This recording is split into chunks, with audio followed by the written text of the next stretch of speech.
Ricketts joins me now. Senator, what do you think about the Bernie Sanders suggesting that the public take a 50% stake in AI companies? What do you think of that?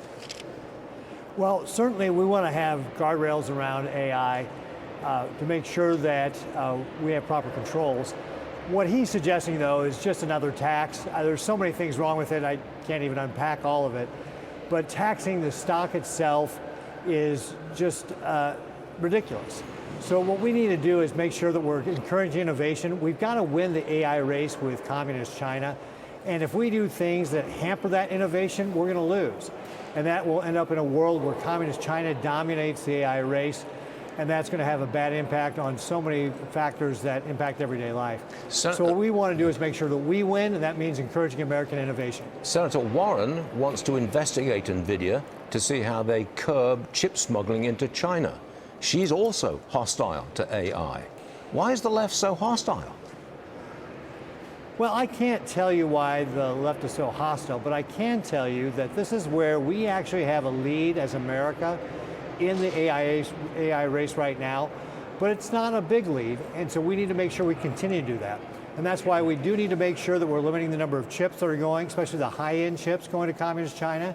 I have a Safe Chips Act, a bipartisan act to prevent that, the high-end chips from going there. We also need to limit the manufacturing equipment, the semiconductor manufacturing equipment from going to communist China. And I've got a bipartisan match act to do that. So we do need to take steps to make sure communist China cannot get the materials they need to beat us in this race. I want to change the subject to something that you're very much interested in. President Trump's calling for permanent nationwide access to E15. That's the gasoline blend containing 50% ethanol, 85% petroleum. To keep that program going, that would help farmers, corn farmers in Nebraska, wouldn't it? Yeah, this is a win-win-win for everybody. Consumers would save money at the pump. Last time I filled up with just E10, I saved 55 cents a gallon. With E15, you would save even more. It cleans up the environment, so it's great for the environment, and it would help our farmers and ranchers by creating more demand. And so we've got a bill to be able to make this permanent. In fact, the EPA has been giving us waivers for this 8 years in a row. And so a lot of the objections people have really have been unfounded because we've been doing this. What we need now is to have permanent legislation so that marketers will make the investment in having these E15 pumps more available to the consumers.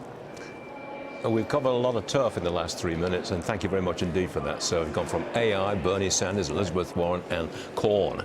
All good stuff. Senator, thank you very much for being with us. We'll see you again soon. Great. Thanks very much. Appreciate it. Yes, sir.